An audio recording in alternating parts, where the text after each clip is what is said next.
Notre personnage principal est Ao, qui vit sur une île avec son ami Naru.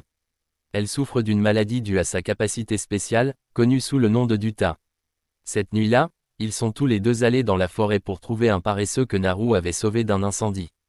Il voulait qu'elle le laisse dans la forêt, mais elle pensait qu'il serait dangereux pour lui d'être seul sans famille. Ao l'a trouvé et les a ramenés tous les deux à la maison, tandis qu'il devait aller cueillir les mangues restantes. Il voulait que Naru ne sorte pas la nuit, mais elle a dit que si Ao n'était pas de retour à une certaine heure, elle appellerait la police. Pendant ce temps, un jeune homme nommé Geisel transportait des marchandises pour l'armée japonaise avec deux amis qui étaient méfiants à l'égard de l'équipement donné à Geisel par l'armée japonaise. Alors qu'ils testaient l'appareil, leur véhicule a soudainement mal fonctionné, le faisant s'écraser vers la plage, heurtant presque Ao. Geisel était en colère, il ne savait pas ce qu'Ao faisait là, mais Ao prétendit qu'il avait failli mourir parce que Geisel ne savait pas conduire. Son ami est venu arrêter Geisel car ils avaient encore du travail à faire. Alors qu'il retournait chercher la cargaison, Ao a accidentellement obtenu une sorte de bague. Soudain, l'un des autres amis de Geisel a découvert que le moteur de son véhicule était gravement endommagé d'une manière qu'il n'avait jamais vue auparavant. Il savait qu'Ao vivait chez Monsieur Fouquet, qui avait des pièces pour ce type de véhicule. Il voulait donc qu'Ao lui remette quelques pièces. Soudain, le véhicule cassé de Geisel a montré d'étranges réactions, et quelques instants plus tard, il a explosé, créant un pilier d'énergie brillante visible à travers l'île. Ao a couru devant tandis que les amis voulaient que Geisel s'échappe avant que les choses ne deviennent plus chaotiques. Un satellite dans l'espace a accidentellement capté le signal de l'explosion précédente et savait que quelque chose allait certainement se produire. Ao a réussi à courir chez lui pour faire savoir à Naru qu'il allait bien. Mais elle savait que quelque chose d'important s'était produit. Geisel et son groupe ont dû s'échapper après avoir vu une énorme créature apparaître sur la plage. Geisel voulait s'échapper immédiatement pour éviter de rencontrer les forces japonaises dans ce chaos. Pendant ce temps, en mer, un navire de guerre a reconnu que la lumière émanant de l'île semblait très dangereuse. Al a été obligé d'évacuer avec Naru et le paresseux, et il a accidentellement vu quelque chose de gigantesque apparaître là où se trouvait la lumière. Ils se sont écrasés sur le bord de la route, et Naru ne savait pas ce qui se passait. Les gens étaient progressivement évacués. Ao savait que la chose de tout à l'heure était un démonster, et il s'inquiétait de ce qu'il devait dire à son grand-père. Lorsqu'il est rentré chez lui, il a trouvé son grand-père se préparant à aller à l'hôpital. Son grand-père voulait qu'il se prépare pour la cérémonie d'initiation de demain.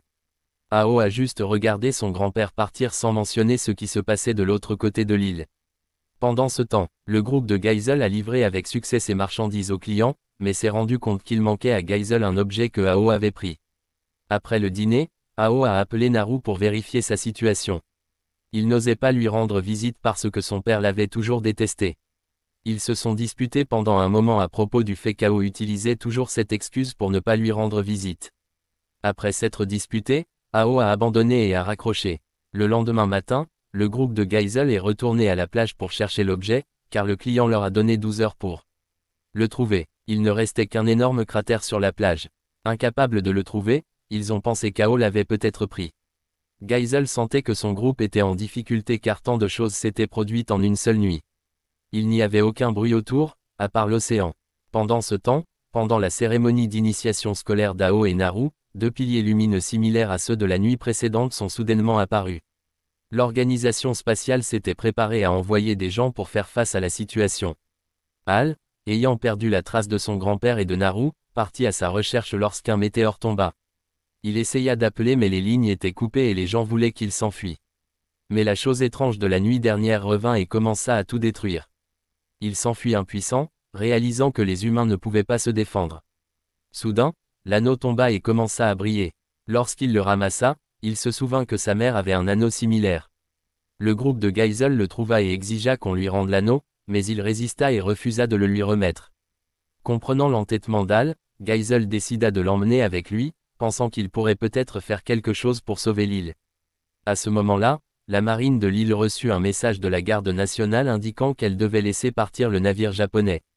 Les forces japonaises ne voulaient pas s'impliquer, alors elles partirent comme demandé. Un appareil sur le navire japonais avait émis un signal, et le monstre marin tourna soudainement son attention vers lui. Geisel avait informé Ao que cet anneau était la clé d'une arme japonaise. Il lui avait demandé de le leur remettre même s'il était ennemi, afin qu'il puisse combattre le monstre à la place. Mais si les forces japonaises ne voulaient pas aider, elles voleraient cette arme. Après avoir identifié le navire, Geisel s'y rendit avec l'intention de mener à bien le braquage. Il lança un grappin sur le navire, ce qui poussa les forces japonaises à tirer des coups de semonce. Soudain, le monstre tira directement sur le navire, le faisant couler progressivement et entraînant avec lui le groupe de Geisel. Ao brisa la vitre et tomba de la voiture. Il réussit à attraper l'appareil sur le navire, et Geisel lui dit que puisqu'il avait sa clé, il devait entrer et se battre. Il monta à bord et démarra la machinerie pour se préparer au combat. Le grand-père d'Ao le cherchait à ce moment-là et trouva accidentellement la famille de Naru. Ao avait coulé et n'était pas encore très doué, alors il essayait juste de comprendre les choses quand soudain l'anneau se synchronisa avec la machine et lui donna le contrôle. Il pilota l'avion au-dessus de l'eau, et Geisel savait qu'il avait réussi. Pendant ce temps, l'organisation spatiale capta accidentellement des signaux de la machine qu'Ao pilotait, même si elle avait disparu depuis plus d'1 an. Ao avait piloté l'avion au-delà du monstre et l'avait transformé en armure avec une planche de surf. Il rassembla son courage et se lança dans la bataille. Le père de Naru n'aimait pas le grand-père d'Ao parce qu'il avait sauvé la mère d'Ao et causé le malheur de l'île à cause de cette action. Cependant, il pensait que les enfants n'étaient pas liés à cette affaire, et Ao non plus. À ce stade, Ao essayait de combattre le monstre, mais sans armes, il ne pouvait rien faire. Il devait l'attirer pour penser à une contre-stratégie. Mais l'organisation de la garde internationale venait d'arriver et remarqua que le pilote du robot était un amateur, car personne ne conduirait le monstre à ce météore. Ao venait de se rendre compte qu'il avait fait une erreur en l'amenant ici. Cependant, grâce à l'avoir amené ici, le météore avait interféré avec son énergie et le monstre n'avait pas pu déterminer sa position. Il a alors jailli de la fumée, le faisant charger et coupant l'un des bras du robot. Il l'a attrapé et a utilisé ce bras pour poignarder directement la tête du monstre, le détruisant. Lorsqu'il s'est réveillé, il a trouvé les insulaires lui jetant des pierres à cause de ses cheveux turquoises. Il a également reçu des signaux de l'équipe de garde internationale, il a donc dû piloter le robot. La fille qui pilotait le robot l'a suivi pour le chercher et l'a accidentellement trouvé flottant sur l'eau. Elle a sauvé Ao, et comme elle ne savait pas qu'il avait piloté le robot, elle a dû le laisser partir. En rentrant chez lui, il entendit que l'armée interrogeait son grand-père parce que Ao avait révélé sa nature et que les insulaires lui avaient rapporté qu'il avait les cheveux turquoises. Il fut surpris de se regarder dans le miroir et vit que sa couleur de cheveux était maintenant comme celle de sa mère il y a des années.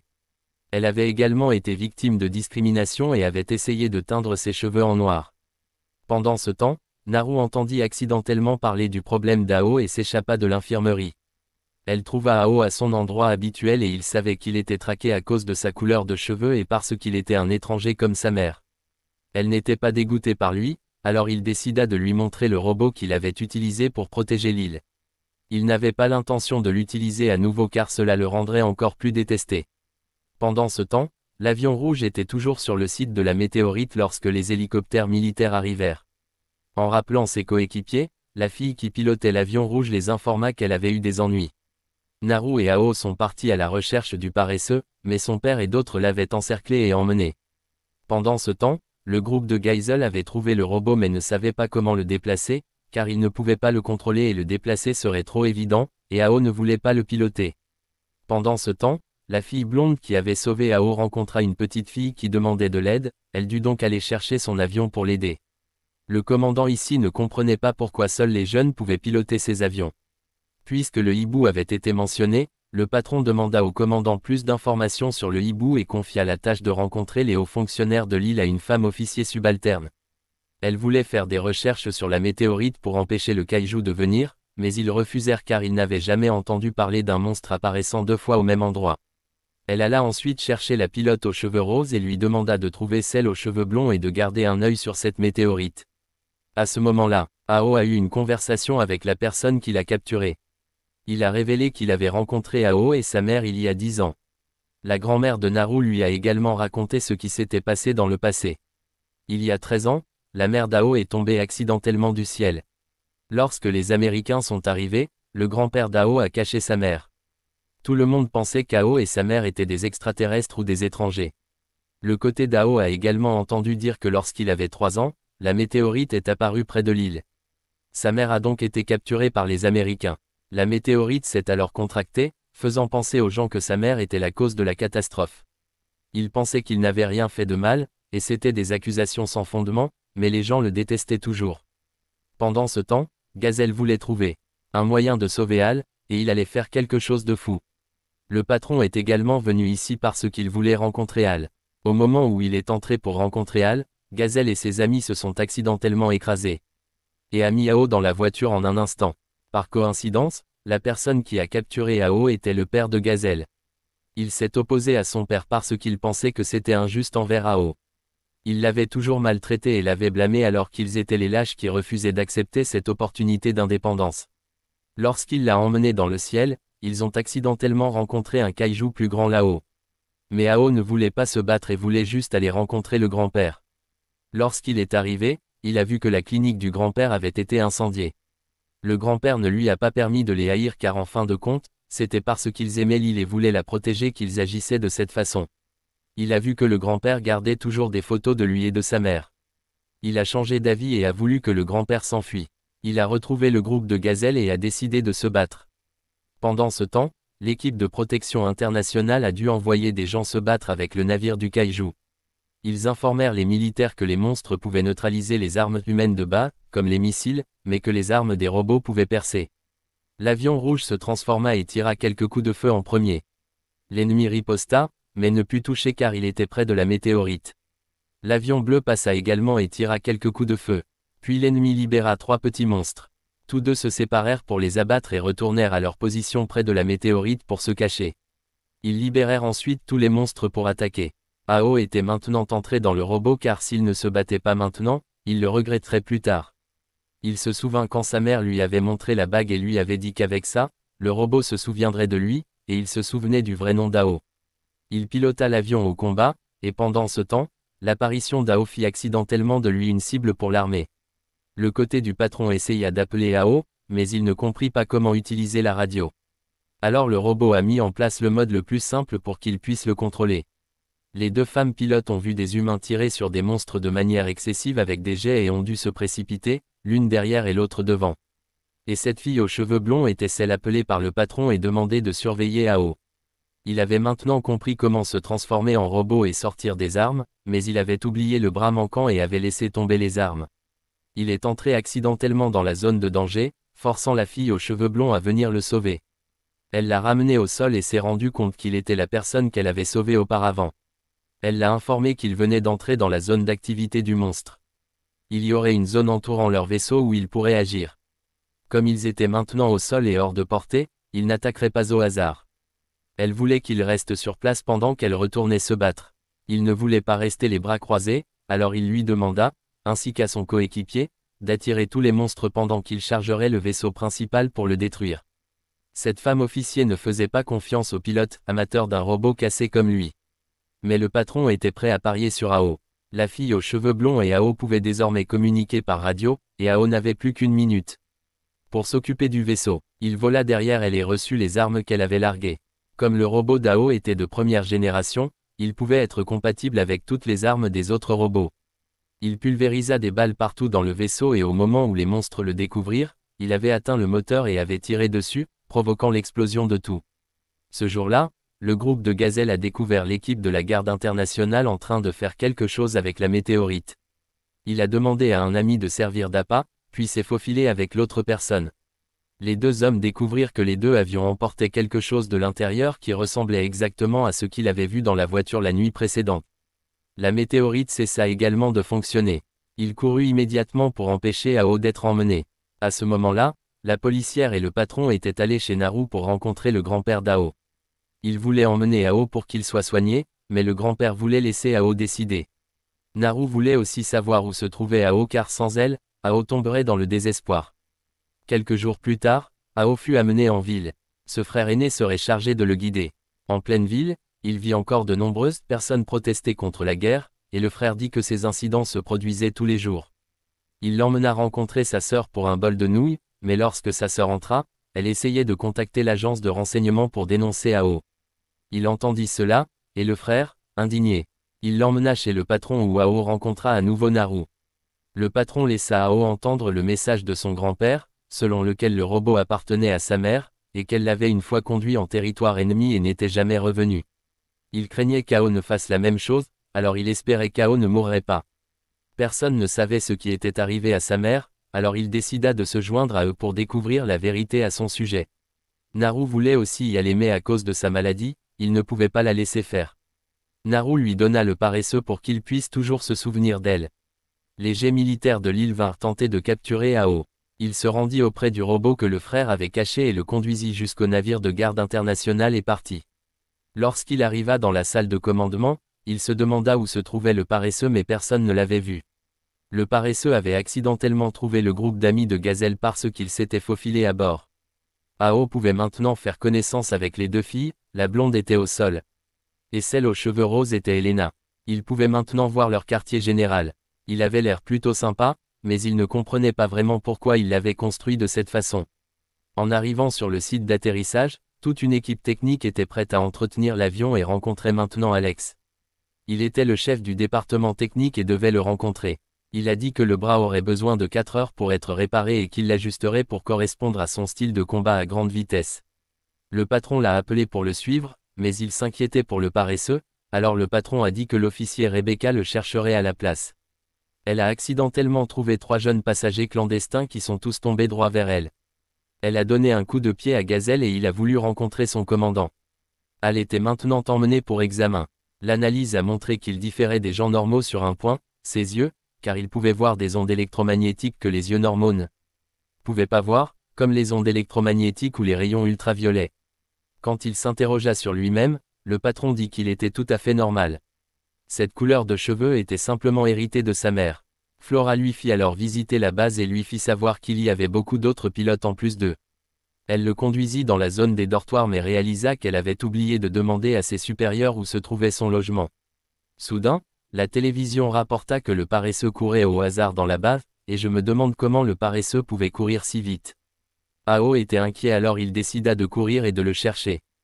Pendant ce temps, Gazelle était allé rencontrer le président de cet endroit et lui avait demandé ce qu'il avait demandé aux gens de retirer de la météorite. Il commença à se demander si cette organisation était vraiment une organisation de bénévoles comme le monde le savait ou non. Le président les trouva intéressants alors il fit un compromis. Ao se rendit à ce moment-là dans une zone bondée et vit son paresseux avec une autre équipe de pilotes. Tandis que Fleur rencontrait accidentellement Gazelle et son groupe qui partait avec Rebecca. Il l'a reconnue comme la personne qui était partie avec Ao, alors il s'éclipsa en premier. Ils partirent sans rien expliquer, laissant Fleur sans comprendre ce qui s'était passé.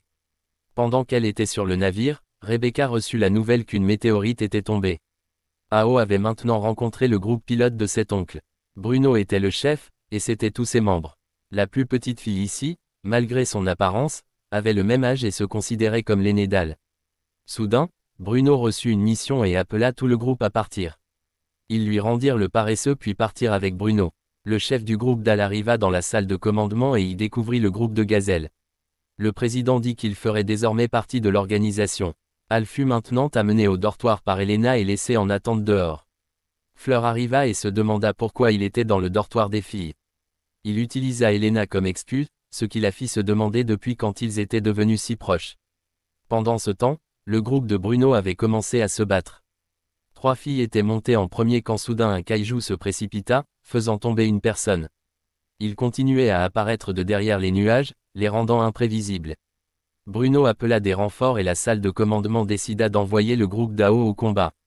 Le patron ne l'autorisa pas car son groupe venait de rentrer du combat, mais il n'y avait pas d'autre choix. Flora et Elena reçurent rapidement des ordres et elle lui dit que l'organisation voulait à l'origine simplement récupérer le robot de sa mère, donc qu'il veuille continuer le combat ou non était son choix et que personne ne le forcerait.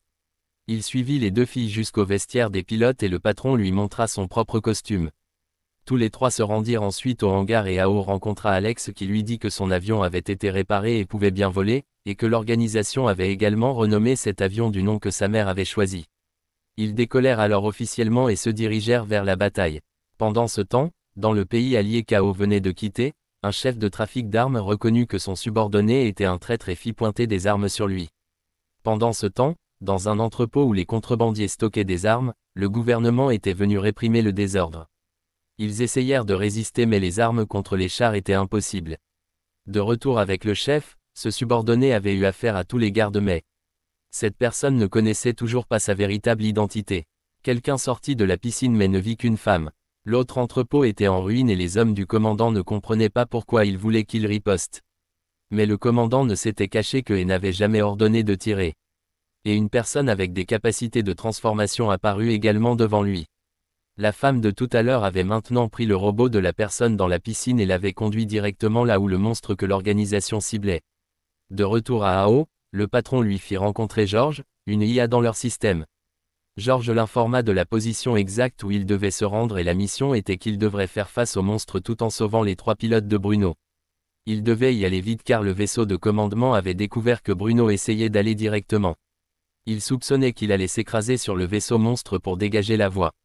Ils ont essayé d'y arriver le plus vite possible, mais il était encore trop tard et Bruno s'était sacrifié pour leur montrer la position du vaisseau monstre dans les nuages. Le vaisseau de commandement voulait qu'il se retire car l'explosion avait perturbé l'énergie, ce qui rendait difficile pour leur avion de voler près du vaisseau monstre. Soudain, le robot que la fille d'avant avait pris se précipita pour aider, tira quelques coups de feu, puis s'envola. Ils revinrent tous et le vaisseau de commandement voulut que le groupe essaie de sauver les 2 pilotes et de récupérer toutes les pièces endommagées. En passant devant l'endroit où se trouvait cette fille, elle reconnut de manière inattendue le robot qu'elle pilotait. À son retour, elle se rendit à l'hôpital pour rendre visite au pilote, et il alla rencontrer la plus jeune, Chloé. Elle venait de se réveiller et avait rencontré Al.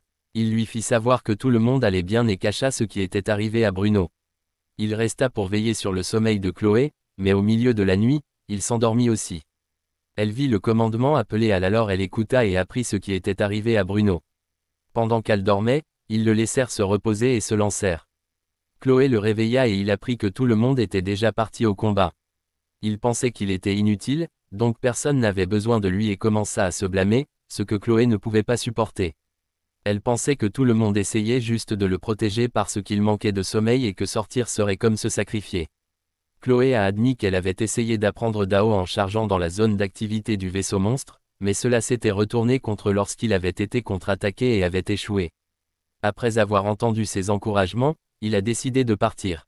Les 2 filles ont essayé de tirer à distance, mais ce n'était pas efficace, alors Ao est venu et leur a demandé de fournir un tir de couverture pour lui ouvrir un chemin. Il a chargé à travers la tempête et s'est accroché à l'un des vaisseaux abandonnés du monstre. Lorsqu'il a détruit les petits vaisseaux, il est tombé davantage, alors il les a utilisés comme tremplin pour grimper. Une fois qu'il s'est approché, il n'a eu qu'à percer la tête du monstre et à le détruire avec succès. À son retour, il a reçu les éloges du patron. Le lendemain matin, il vit des gens venir nettoyer les affaires de Bruno. Lorsqu'il alla voir, il vit que Bruno avait toujours donné la priorité aux enfants du groupe et avait travaillé avec le principe qu'il n'était pas temps pour les enfants de mourir. Il avait le cœur brisé qu'une si bonne personne soit décédée. Pendant ce temps, la fille aux capacités de transformation était venue attaquer l'entrée de l'organisation. Elle se transformait continuellement d'une forme à une autre et revenait finalement à sa vraie forme, une personne aux cheveux blancs qui s'appelait Trousse. Trousse continuait d'avancer vers là-bas, levant la main comme un pistolet et des explosions retentissaient sans raison claire. Des soldats devaient venir arrêter Trousse, mais il a simplement détruit la porte principale et est entré à l'intérieur. Les policiers qui avaient été dépêchés pour arrêter l'intrus ont tous été simultanément soufflés par l'explosion. Le commandant a appelé et a demandé à Fleur et à lui de rester dans la chambre et que quelqu'un vienne les chercher. Fleur s'est plainte d'avoir à rester dans la chambre d'un garçon, mais elle y était entrée en premier sans que personne ne la force. Le commandant a également demandé si Elena était avec eux car il avait essayé de la contacter par les canaux d'urgence sans réponse. Les supérieurs discutaient de cet intrus et considéreraient cette attaque comme une déclaration de guerre, et même s'il n'y avait qu'un seul intrus, cela ne pouvait pas être considéré comme une affaire mineure. Le supérieur est ensuite sorti pour informer Rebecca que la première priorité était d'assurer la sécurité du pilote, et selon la situation, il pourrait devoir autodétruire toute la base. Nous avons ensuite rencontré Mirror, qui était une chanteuse assez célèbre dans cette base et qui devait donner une représentation, mais elle a été annulée à cause de l'attaque. Son co-interprète voulait qu'elle évacue bientôt, mais elle leur a dit d'y aller parce qu'elle avait quelque chose à faire. Mirror a vérifié les caméras de la base et a découvert que Trousse semblait s'approcher de cet endroit. Mais quand elle a levé les yeux, il était déjà sur scène. Les soldats sont sortis pour l'arrêter et lui ont demandé d'où il venait. Il n'a pas répondu mais a juste dit qu'il dédierait cette performance à tout le monde dans la base. Il a ensuite attrapé le micro, a bondi et a tiré un coup de feu qui a soufflé tous les soldats. Il a ensuite demandé à Mirror ce qu'elle faisait ici et en entendant qu'elle était chanteuse, il l'a dépassée et est parti. Mirror a entendu plus tard par communication radio que des soldats se rassemblaient pour protéger l'abri, mais Mirror a réalisé que Trousse ne visait pas cet endroit. Gazelle vomissait violemment quand soudain la salle de bain a explosé. Trousse a continué d'avancer tandis que les soldats, à sa poursuite, ne l'ont pas remarqué et ont marché sur Gazelle et son ami. Ils ont acculé Trousse et il a prétendu qu'il l'empêchait de trouver le secret du monde. Le centre de commandement a remarqué que Trousse ne faisait que monter plus haut. Pas plus bas, donc il semblait qu'il visait les pilotes plutôt que d'essayer de maximiser les pertes. Le centre de commandement a donc averti les ingénieurs de préparer les pilotes au combat. L'ingénieur en chef pensait qu'une seule machine pouvait se déployer, mais Rebecca pensait qu'une seule suffirait donc elle a envoyé AO en premier. Mais juste au moment où il a démarré la machine, Trousse était juste devant lui. Il s'est rendu compte qu'AO était la personne qu'il cherchait, et il a également demandé pourquoi AO était dans la machine de cette femme. AO s'est rendu compte qu'il connaissait sa mère et s'est mis très en colère. Rebecca a sorti son arme pour menacer Trousse mais il a agité la main et l'a jetée. Rebecca a dû ordonner à AO de partir immédiatement. Il a démarré l'avion et a décollé. Mais Trousse s'accrochait toujours à l'avion et a remarqué qu'AO utilisait maintenant la machine de sa mère. Il s'est ensuite transformé en une ombre géante et personne n'a plus rien entendu d'AO. Pendant ce temps, les supérieurs avaient rappelé l'équipe de Bruno pour se battre après leur période de repos pour blessure. Ils ont demandé où était AO, et les supérieurs ont dit quelque chose. Pendant ce temps, bien que Naru soit malade, au lieu de se reposer, elle s'est échappée de sa famille pour trouver le lieu de travail de son père. À ce moment-là, Geisel était également rentré chez lui pour rencontrer son père, qui voulait que Geisel hérite de son entreprise, mais il a refusé parce que son père ne l'avait jamais traité comme un fils. De plus, il voulait enquêter sur la vérité que le gouvernement cachait aux citoyens avant d'envisager quoi que ce soit d'autre. Lorsque le père de Naru l'a découverte sur son lieu de travail, il est sorti de sa voiture et lui a demandé pourquoi elle était là alors qu'elle était malade. Lorsqu'elle a essayé de dire quelque chose, son père l'a interrompu et lui a demandé de rentrer immédiatement chez elle. Elle a fait demi-tour docilement mais est tombée malade en chemin et a été aidée de manière inattendue par AO. AO la ramena ensuite au lieu de travail de son père, bien qu'il leur soit interdit d'entrer. Naru suivit AO jusqu'à une entrée à l'intérieur, et bien qu'elle le trouve étrange, elle choisit de le suivre. Lorsque Naru demanda plus tard à AO à quel point il était différent par rapport à avant, il dit qu'il avait changé à cause d'elle. AO jeta alors le respirateur de Naru, disant qu'elle n'en avait pas besoin et qu'elle devait juste respirer profondément. Naru se sentit soudainement beaucoup mieux et n'était plus malade. Le cocon au milieu du chantier libéra soudainement des particules de poussière incandescentes et aida AO et Haru à flotter. Mais tout en profitant, Haru fut réveillé à la réalité. De manière inattendue, un autre AO apparut et dit à Naru de rester loin de l'autre. Lorsqu'elle regarda à nouveau, la personne à côté d'elle était devenue vérité. Il se souvint d'AO et apprit seulement maintenant le nom de Naru. AO exigea qu'il reste loin de Naru, et les soldats arrivèrent à ce moment-là. Mais il fit s'effondrer le plafond pour bloquer leur avance. Il s'envola ensuite avec Naru mais la laissa plus tard tomber près de sa voiture. Trousse monta simplement dans la voiture et partit. Voyant Geisel conduire également une voiture volante, Naru lui attrapa la main pour monter avec lui. AO pilota un robot pour chasser Trousse, et il pensa que l'existence d'AO pourrait être liée à la trousse du monde. Mais de manière inattendue, l'existence de Naru était encore plus intéressante. Alors qu'AO croyait que Naru n'était qu'une fille ordinaire, Trousse dit qu'il était trop naïf. Il se transforma alors en une ombre géante, et Naru réalisa soudain que cette ombre était apparue et la protégeait dans ses rêves. Elle sauta alors de la voiture de Gazelle, et AO dut courir rapidement pour la rattraper. Mais Naru évita délibérément AO parce qu'elle croyait pouvoir voler. Elle atterrit en toute sécurité mais avait toujours besoin de Trousse pour la retenir avant de perdre l'équilibre et de tomber de la falaise. AO courut dire à Naru de rester loin de Trousse, mais elle se leva pour le protéger à la place. Elle savait que Trousse était la pièce manquante dont elle avait besoin, et le simple fait d'être près de Trousse lui permettrait de voler. Trousse se téléporta alors avec Naru. AO essaya d'attraper Naru mais manqua et se réveilla à la base. Elena et Flore l'informèrent qu'il était inconscient depuis 3 jours. Flore lui rappela que lui et Trousse s'étaient poursuivis sur une bonne distance, mais quand il l'avait trouvé, son avion s'était écrasé tandis que Trousse avait disparu. Trousse fut ensuite recherché par l'organisation et AO fut soulagé que tout ce qu'il voyait n'était qu'un rêve. Cependant, Fleur l'informa avec regret que ce dont il rêvait était réel car Naru avait en effet été enlevé par Trousse. Le gouvernement était maintenant déçu de la base où travaillait AO car ils avaient investi tellement d'argent pour qu'un terroriste entre facilement et détruise tout. Le lendemain, alors que les ingénieurs soupiraient de soulagement que tout soit stabilisé, ils virent soudain l'avion d'AO décoller. L'ingénieur en chef dut se précipiter et sauter sur l'avion pour couper le courant et l'arrêter.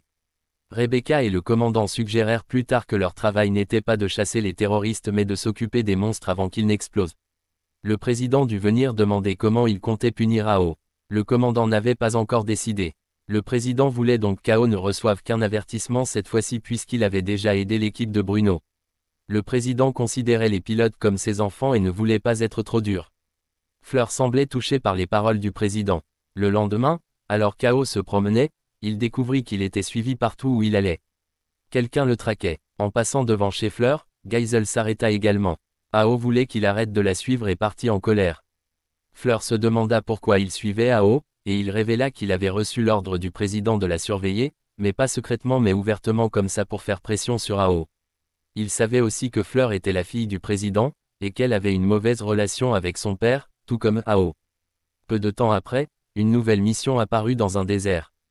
Toute l'organisation reçut l'information tôt et déploya l'équipe d'AO. Le président reçut un appel du ministre à ce moment-là. Il se rendit donc à son bureau pour répondre. Le ministre critiquait son organisation pour avoir laissé mourir un chef d'équipe et permis à un terroriste de semer le chaos dans la base. Le président ne pouvait pas les aider car d'autres responsables faisaient pression sur lui pendant le processus électoral, donc leur seule façon de prouver leur valeur maintenant était de gérer ce qui venait de tomber dans ce désert.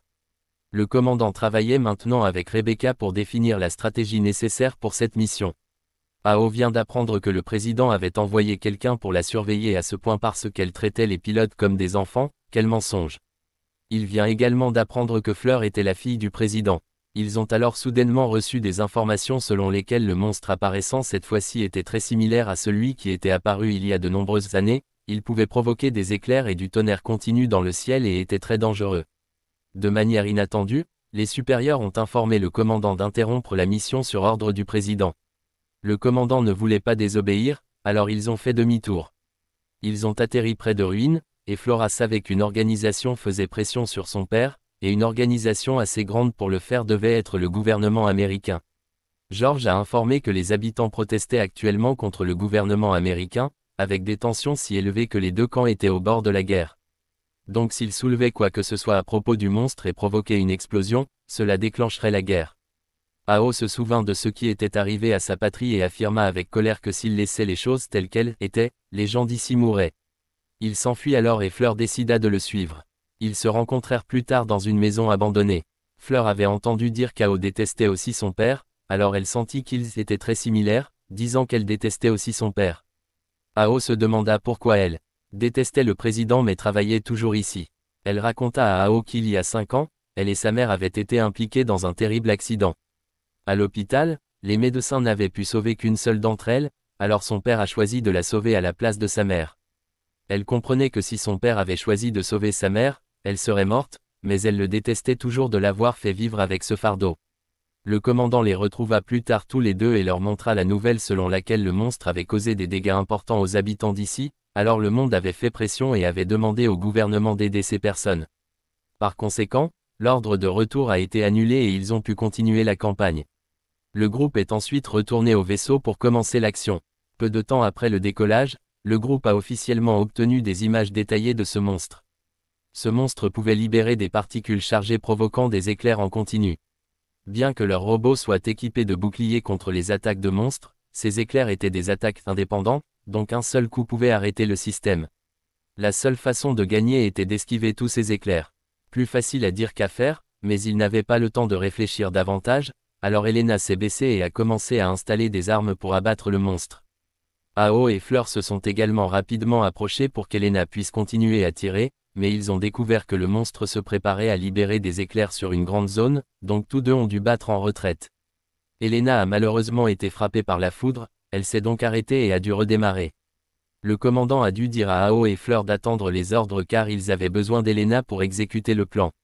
Soudain, le groupe a découvert que le monstre s'était soudainement transformé en une forme semblable à un coffre et se déplaçait très rapidement. Grâce à des calculs, ils ont réalisé que le monstre avait l'intention de charger directement dans le cocon et de tomber là. On s'attendait à ce que de nombreuses personnes meurent si la collision se produisait. Le commandant a ordonné à tout le monde de rentrer car il ne pouvait plus rien faire.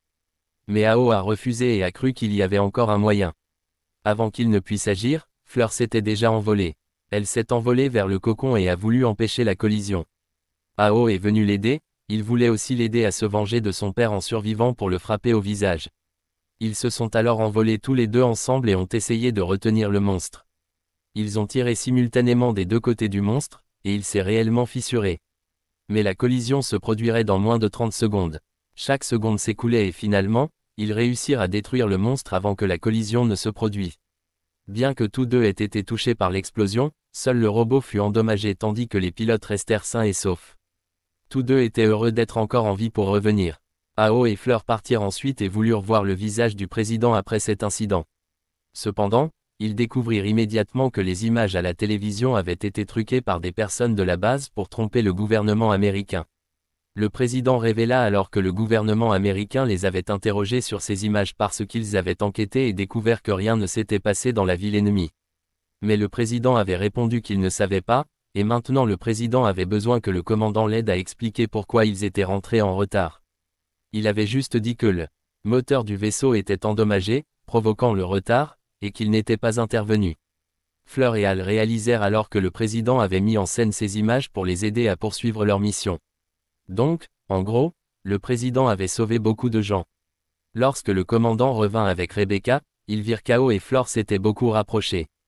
Plus tard, l'armée japonaise prévoyait de tester une simulation de cocon artificiel pour aider le Japon à devenir un leader mondial, car le Japon était désormais isolé par l'Alliance et le gouvernement américain qui refusait de partager des informations avec eux.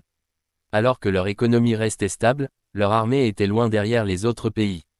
Bien que l'armée veuille se développer fortement, elle savait que les citoyens ne soutiendraient certainement pas cela car ils voulaient seulement vivre en paix. Cependant, ils considéraient toujours cela comme nécessaire, alors ils décidèrent d'acheter des informations à un groupe de hackers sur des documents secrets liés au cocon que le gouvernement américain avait caché. Cependant, ce plan de l'armée japonaise fut divulgué par un initié. Revenons au groupe pilote, puisque c'était un jour de congé. Fleur et Elena décidèrent d'aller à la piscine pour se détendre, mais Ao arriva et voulut qu'ils se concentrent tous les deux sur l'entraînement. Cependant, Fleur affirma que la natation était aussi un entraînement, et elle savait qu'Ao était impatient de sauver sa petite amie Haru, et que sa réticence à se joindre à la natation était peut-être due au fait qu'il ne savait pas nager. Mais il la corrigea en lui disant qu'il savait réellement nager. Pendant ce temps, le président avait informé le commandant de l'intention de l'armée japonaise d'expérimenter la création de cocons de monstres, et la prochaine mission de l'équipe d'Ao serait de récupérer secrètement ce cocon auprès de l'armée japonaise. Juste à ce moment-là, le groupe d'Ao passa devant la salle de commandement, et Ao remarqua que le président venait de donner une nouvelle directive à son commandant. Peu de temps après, le groupe de Geisel fut amené au Japon. Après quelques procédures d'immigration difficiles, le groupe de Geisel réussit. Le groupe se rendit ensuite sur une colline près de la base militaire pour intercepter et écouter les signaux. Comme c'était là que le cocon était tombé au Japon, il ne fallut pas longtemps au Japon pour commencer le processus de recherche et d'exploitation de ce cocon. Ils avaient maintenant commencé le processus de recherche. Après un petit test, le cocon montra des signes d'activité et l'armée japonaise était convaincue d'avoir maintenant terminé la première étape de leur plan. Le groupe de Geisel fut surpris d'apprendre que la première étape de l'armée japonaise avait réussi. L'équipe d'Ao était toujours en mer en attente d'instructions car elle ne pouvait pas avancer plus loin sans être détectée par les patrouilleurs japonais. Alors qu'Ao se demandait combien de temps encore il devrait attendre, soudain une colonne lumineuse apparut signalant que des monstres étaient arrivés. L'armée japonaise ordonna immédiatement la capture du monstre pour l'utiliser comme arme militaire. Ils pensaient que le fait d'avoir le cocon signifiait que le monstre ne les attaquerait pas. Cependant, ils avaient tort lorsque le monstre a quand même commencé à attaquer. À ce moment-là, le groupe d'Ao avait posé son avion dans l'eau pour s'approcher du cocon. Il n'était pas autorisé à se transformer à moins que ce soit absolument nécessaire, car une fois transformé, il leur serait difficile d'opérer sous l'eau pendant de longues périodes. Quand Ao a demandé pourquoi ils devaient se déplacer sous l'eau plutôt que sur Terre, le commandant a expliqué que leur objectif cette fois était de récupérer du minerai de quartz à l'intérieur du cocon. C'était l'objectif du monstre. S'il pouvait récupérer le minerai de quartz et se retirer en toute sécurité, la mission serait réussie. À l'origine, le travail de l'organisation consistait uniquement à récupérer du minerai de quartz dans les cocons, mais en raison de la nature de cette mission, ils pouvaient détruire à la fois le minerai de quartz et le cocon si nécessaire. Alors qu'Ao voulait toujours sauver des gens, les deux filles suggérèrent que les Japonais ne seraient pas reconnaissants même s'ils les sauvaient. Mais en tant que fils du Japon, il ne pouvait pas supporter de voir ses concitoyens en difficulté sans les aider. Alors qu'Ao s'était précipité en avant, Le commandant ne pouvait que dire aux deux filles de continuer leur mission. Le groupe Geisel ne voulait plus écouter et préférait se rendre directement dans la base militaire pour obtenir des informations. Soudain, Ao surgit de l'eau qu'il avait observée autour de la base et vit que l'explosion ne s'était produite qu'à un seul endroit, donc le monstre devait être là. Pendant ce temps, alors que le commandant militaire japonais essayait de s'échapper de la base, il vit Ao passer et pensa que c'était leur robot. De manière inattendue, un soldat dans la voiture a abattu le conducteur. Il s'est ensuite transformé en trousse et a affirmé que le robot lui appartenait, pas au commandant. Alors qu'il était sur le point de s'occuper du commandant, étonnamment, la voiture du groupe Geisel descendit de la montagne à toute vitesse. Al avait maintenant plongé dans l'eau et détecté le signal du monstre. Il se transforma soigneusement et attendit que le monstre s'approche. Juste au moment où il sentit son signal à proximité, le monstre n'était nulle part en vue, mais une de ses jambes fut soudainement écrasée. Geisel et ses amis étaient sortis de leur voiture accidentée lorsqu'ils rencontrèrent à nouveau Trousse par accident. Geisel remarqua le pistolet au sol et demanda si Trousse était responsable de ce chaos. Les deux filles avaient maintenant atteint la zone contenant du quartz, mais lorsqu'elles l'ouvrirent, elles ne trouvèrent que du quartz endommagé réutilisé par l'armée japonaise. Bien qu'il ne s'agisse que de sous-produits du cocon, une telle quantité était inquiétante, car concentrer une grande quantité de quartz endommagé en un seul endroit pouvait risquer de provoquer une explosion. Ao, toujours incapable de localiser le monstre. Ao fut soudainement entraîné sous l'eau. La pression de l'eau endommagea progressivement son robot, le forçant à couper une jambe pour s'échapper. Cependant, les deux filles étaient arrivées pour le soutenir. Il réalisa alors que le monstre révélerait sa vraie forme en nageant dans des zones de fuite de carburant. Il attaqua donc les robots des deux filles pour libérer plus de carburant et exposer le monstre. Ao attrapa rapidement le monstre et le serra, le faisant exploser. Mais les dommages causés à son robot étaient trop graves et il commença à couler. Les deux filles vinrent une fois de plus secourir Ao et le tirèrent à la surface. Alors que Geisel interrogeait Trousse, les deux filles passèrent en volant avec Ao, faisant perdre momentanément la concentration à Geisel et permettant à Trousse de s'échapper à nouveau. À leur retour, les deux filles demandèrent comment Ao savait comment faire en sorte que le monstre se révèle, mais ils n'en étaient pas sûrs. Plus tard, ils rencontrèrent à nouveau le commandant militaire japonais, qui avait appris une leçon selon laquelle le Japon devait continuer à se concentrer sur le développement économique plutôt que sur la course aux armements. Cependant, la vérité apparut peu de temps après et traita le partenaire du commandant. Il prétendit voir à travers le désir du commandant de diriger le Japon et voulait coopérer pour l'aider à atteindre de plus grands objectifs. Peu de temps après, à la banque d'Arizona en Amérique, un monstre envahit soudainement. Bien que l'armée S se soit battue avec acharnement pour intercepter le monstre, elle a finalement échoué. Ce n'était pas la première fois que l'Amérique était attaquée par des monstres. Ao se demanda si l'Amérique demanderait de l'aide à leur organisation si elle était à nouveau attaquée. Le commandant pensa que probablement pas, donc toute l'équipe d'Aki dut attendre les ordres à la frontière. Geisel et Rebecca discutaient avec le responsable du gouvernement américain pour que le gouvernement américain accepte l'aide de leur organisation. Cependant, cette personne ne semblait pas disposée à aider et continuait à détourner l'attention en parlant du fait que lui et Rebecca étaient d'anciens collègues dans une entreprise, bien que chacun ait maintenant son propre chemin. Alors qu'ils travaillaient pour l'armée, tous deux avaient autrefois éliminé un pays entier lors d'un conflit sur une île. Après avoir manipulé un cocon qui était tombé sur cette île, une guerre civile a éclaté, les entraînant dans la guerre. L'armée américaine a rapidement réprimé les forces de l'île. Le monde a refusé de les aider. Geisel avait entendu parler de cet incident, que l'île tuait ses propres habitants, donc naturellement personne ne voulait aider. Cependant, le massacre dont le monde avait entendu parler était en fait causé par leur ancienne entreprise. Ils pensaient qu'il était nécessaire que le monde se développe comme il le fait maintenant. Il n'y avait pas de bien ou de mal dans la faute d'un individu, c'était une action dont tous les participants devaient assumer la responsabilité. Rebecca remarqua qu'il n'avait pas changé du tout depuis lors, tandis qu'elle espérait avoir suffisamment changé pour compenser les erreurs passées. Mais il pensait toujours qu'elle faisait un travail similaire à ce qu'elle faisait à l'époque. Alors qu'Ao attendait les ordres, le paresseux de Naru lui apporta soudainement un livre sur le joueur de flûte de Hamelin. Ao réalisa que le nom de l'équipe était basé sur le joueur de flûte de Hamelin, alors il se demanda sa signification. Les deux filles dirent que le commandant avait nommé l'équipe pour que lui seul connaisse la signification. George se transforma alors en professeur de littérature et expliqua la signification de l'histoire du joueur de flûte de Hamelin. Ao ne voulait pas écouter alors il emmena le paresseux, et quand il revint, George parlait toujours. Soudain, le président appela pour signaler que l'armée américaine avait rencontré un autre monstre, mais comme ce monstre avait une grande zone d'effet, l'armée utilisa l'infanterie pour l'intercepter. Le commandant demanda de manière inattendue la permission du président d'emmener toute l'équipe au combat. Lorsque le président refusa, il défia les ordres et partit quand même.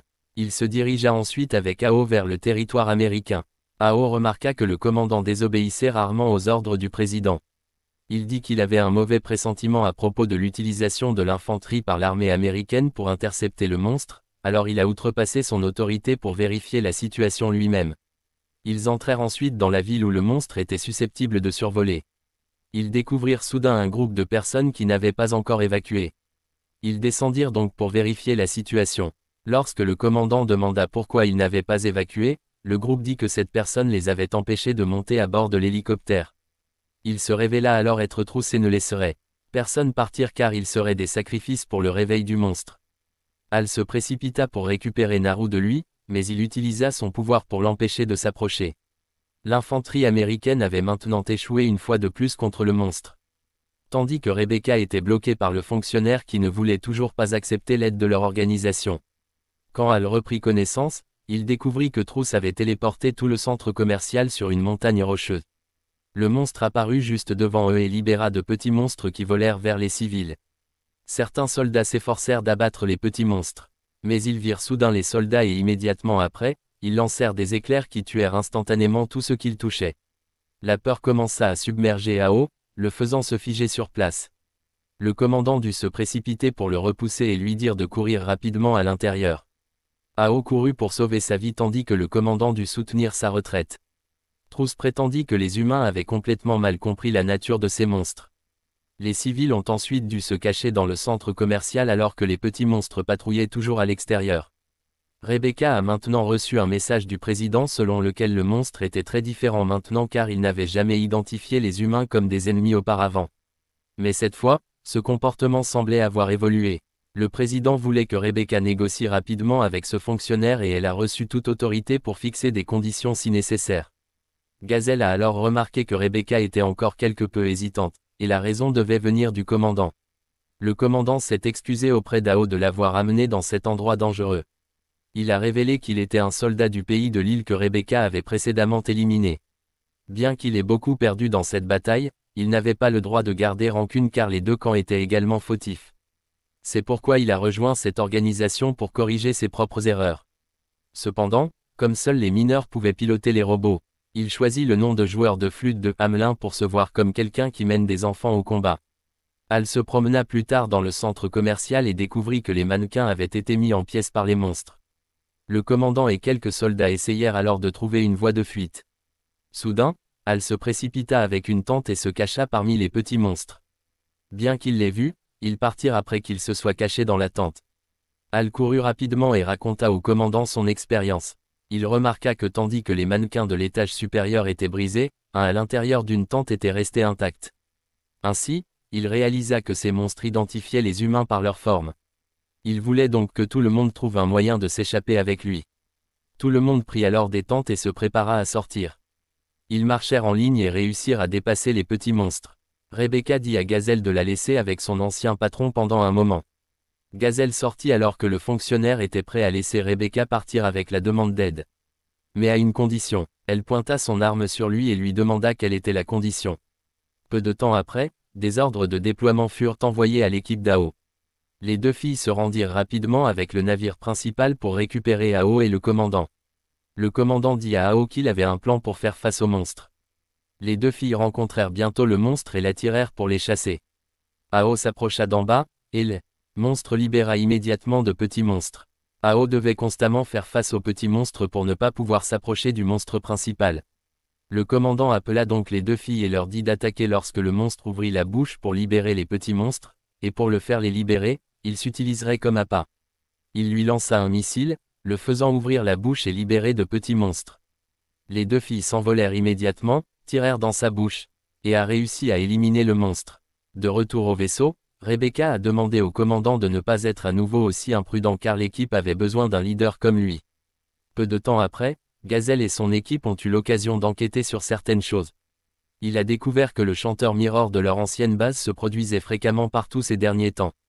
Cependant, alors qu'il n'avait toujours aucune information, son équipe a essayé d'examiner attentivement le visage de Mirror, et lorsqu'on le comparait, il ressemblait beaucoup à celui d'Elena. Elena était assez confuse maintenant et pourrait même ne pas reconnaître que son nom était Elena. Mais étant en mission, Fleur et Ao ont dû ignorer les problèmes d'Elena et se concentrer d'abord sur la mission. Deux piliers de lumière sont apparus et Ao s'est demandé d'où venaient ces monstres. George a dit que ce problème n'était encore que théorique et que personne n'avait vraiment prouvé d'où venaient ces monstres. Ao a ensuite traversé le nuage de poussière et a vu le cocon. Mais il n'a vu le monstre nulle part. Il a découvert une fumée noire apparaissant et a pensé que c'était la vérité, alors elle a volé autour pour l'attaquer. Mais lorsque les deux filles sont arrivées, cette fumée a disparu.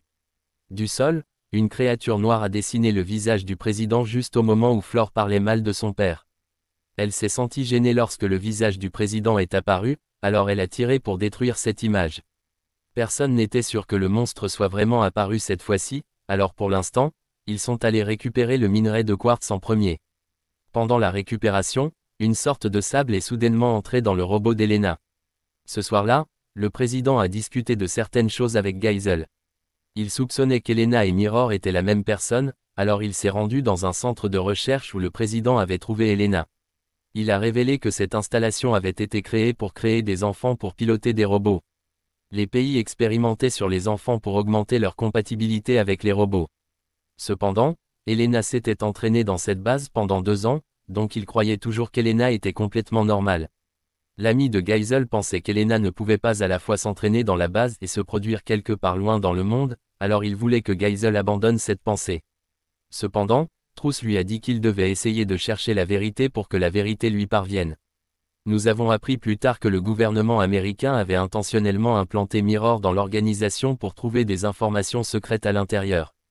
Cependant, au cours des 2 derniers mois, ils ont réalisé que le Mirror qu'ils avaient embauché et le Mirror avec lequel ils avaient communiqué récemment n'étaient pas les mêmes, bien que similaires en apparence.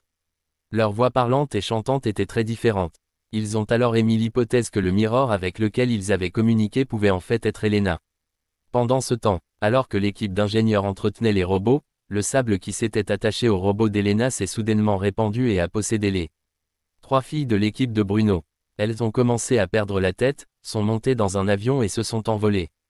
Elena était également possédée par le sable, ce qui l'a rendue incapable de distinguer si elle était vraiment Mirror ou Elena. Elle a ensuite couru vers l'emplacement d'Al. Alors qu'il ne savait toujours pas quelle était la fumée qu'il rencontrait, Elena a couru à l'intérieur et l'a serrée dans ses bras, ce qui l'a fait également être affectée par le sable et la suivre. Le commandant a alors découvert que les 3 filles de l'équipe de Bruno volaient soudainement dans le ciel puis tombaient brusquement.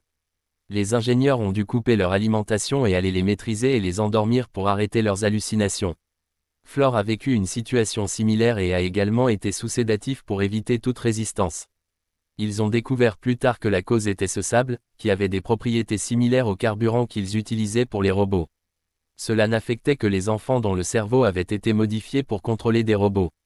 Ils se demandaient où étaient Ao et Elena, car le cas d'Ao était un cerveau naturellement modifié plutôt que par des expériences artificielles comme les autres. Elena avait emmené Ao voir Mirror jouer. La collègue de Mirror est venue et s'est demandé où elle était allée tout ce temps, mais elle a tiré sur ses 2 collègues et a dit à Elena de partir ensemble. Elle voulait faire sortir Ao de cette base parce qu'elle croyait qu'ils avaient été trompés là-bas. Ils sont montés dans une voiture pour essayer de s'échapper de là-bas, mais le commandant et les soldats ont bloqué la route devant. Les hallucinations d'Ao avaient changé à ce moment-là, et il a commencé à voir Elena et Mirror comme sa mère et Naru, ce qui a poussé Elena à sortir soudainement Ao de la voiture et à dire au commandant d'abattre ce véhicule. Il a demandé aux soldats d'ouvrir le feu et de brûler Mirror dans la voiture. Nous savons maintenant que le monstre cette fois était ce sable qu'il avait transformé en Mirror pour tromper Elena. Pendant ce temps, le président avait rappelé Geisel et lui avait dit d'arrêter d'enquêter. Le personnel militaire américain avait enquêté sur Elena et avait trouvé la maison de la nounou qui s'était occupée d'Elena. Mais étonnamment, la vraie Elena était morte, l'Elena actuelle, avec quelqu'un utilisant l'identité de la défunte Elena. Naru et Truss étaient toujours au cocon, et Truss remarqua que Naru était sur le point d'absorber complètement le pouvoir de ce cocon. Naru se demanda pourquoi Truss n'était que gentil avec elle, et Truss dit qu'ils étaient très similaires, tous deux recherchant Truss et rejetant ce monde. Naru admit que Truss n'était pas mauvais puisqu'il n'avait pas tué Ao. Pendant ce temps, Geisel avait fouillé le sous-sol de la base et avait été découvert par le directeur. Il se demandait pourquoi ils étaient là, et Gazelle prétendit qu'il était une équipe indépendante sous l'autorité du président afin qu'il puisse aller où il voulait. Il leur demanda s'ils cachaient du minerai de quartz ici, mais le directeur dit qu'il n'était pas stocké ici. Mais dans un autre endroit, cet endroit étant la station spatiale où l'équipe d'Al se dirigeait actuellement. Le commandant n'aimait pas l'espace, alors il a rapidement conduit le groupe vers la zone de gravité pour un déplacement plus facile. Al a ensuite rencontré le commandant de cette station spatiale, Anna. Il a vu une IA similaire à George, mais elle lui a dit que c'était toujours George car c'était un système entier, pas seulement un seul ordinateur. Pendant ce temps, le commandant militaire japonais avait rencontré à nouveau Truss. Il a dit à Truss qu'il avait trouvé des informations intéressantes sur Truss, selon lesquelles il était autrefois le fils adoptif d'un scientifique. Pendant ce temps, nous avons appris que le groupe d'Ao est allé dans l'espace parce qu'un cocon était apparu dans l'espace et devait exploser, provoquant la chute de nombreux fragments sur Terre. Par conséquent, cette mission aiderait leur organisation à gagner le respect mondial. Mais s'il échouait, tous les sponsors les abandonneraient. Ao s'est interrogé sur l'équipe de sécurité de cette station spatiale. Et Fleur expliqua que l'équipe n'avait pour tâche que de protéger le minerai de quartz que l'organisation avait collecté. Pour d'autres questions, il ne fournirait qu'un soutien plutôt que de participer directement. Ao était prêt pour la bataille, mais fut soudainement choqué lorsqu'il ne pouvait plus voir les trajectoires du vent. Le commandant Anna sembla se rendre compte de quelque chose et dit à Ao de revenir pendant que les deux filles attendaient les ordres. Rebecca lui posa des questions sur les trajectoires du vent, et il lui dit qu'il les avait toujours vues et volées en les suivant. Tout le monde réalisa alors qu'Ao avait toujours pu voir des atomes que les gens normaux ne pouvaient pas voir. Ao ne comprenait pas comment les gens en savaient autant sur lui, et il pensait qu'il pouvait être un extraterrestre car il y a des années, l'armée avait enregistré son avion apparaissant d'un pilier de lumière semblable au cocon et au monstre, et sa mère était tombée de cet avion sur Terre. Tout le monde pensa alors qu'il ne devait pas laisser Ao se battre. En partie parce qu'il aurait du mal à maintenir la stabilité en agissant et en partie parce qu'il craignait qu'il doive combattre ses semblables. Mais Ao restait confiant qu'il allait bien et qu'il pourrait se battre s'il était plus prudent. Ils ont alors commencé à planifier pour Ao, disant qu'il avait juste besoin de voler directement le long de l'orbite et de s'écraser sur le cocon pour changer sa trajectoire. Le commandant a dit que s'il s'écartait de l'orbite, il prendrait la responsabilité et sauverait Ao. Ils ont ensuite rencontré le monstre, et les deux filles se sont tenues à distance pour soutenir et aider Ao à s'en rapprocher. Il a essayé de l'abattre mais a été avalé à l'intérieur. Cependant, personne ne s'est inquiété car Ao l'a détruit de l'intérieur et s'est échappé. Ao a ensuite utilisé un morceau de débris pour se pousser vers le cocon, mais un satellite japonais a soudainement tiré sur le cocon, le faisant se fendre et continuer à tomber directement sur Terre sur sa trajectoire d'origine. Ao a été projeté dessus et n'a pas pu changer la direction du cocon. Il était donc sur le point d'être entraîné vers le bas par la gravité avec ce cocon. Bien qu'ils ne s'inquiétaient pas du cocon, ils étaient inquiets car Ao ne survivrait pas à la température en entrant dans l'atmosphère. Flore voulait aider Ao mais le président ne le lui permettait pas. Cependant, le commandant a dit à Ao de s'accrocher car il trouverait un moyen de le sauver. Soudain, un trou est apparu dans le cocon où se trouvait Naru, et il s'est également ouvert près de l'emplacement d'Ao. Il s'est caché à l'intérieur et a trouvé avec surprise une machine à l'intérieur. Le cocon a commencé à s'ouvrir, révélant un avion géant à l'intérieur. Un robot en est sorti, s'est avancé et a fait signe à Ao d'avancer. Ao a ensuite été protégé par le vaisseau et est revenu sain et sauf sur Terre. Lorsque le vaisseau est tombé dans la mer, lui et l'autre robot ont atterri dessus.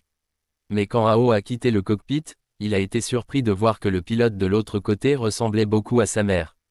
Elle s'est présentée comme Eureka et ne comprenait pas pourquoi Ao avait des cheveux similaires aux siens. Que se passe-t-il vraiment? Attendons la partie 2 pour en savoir plus.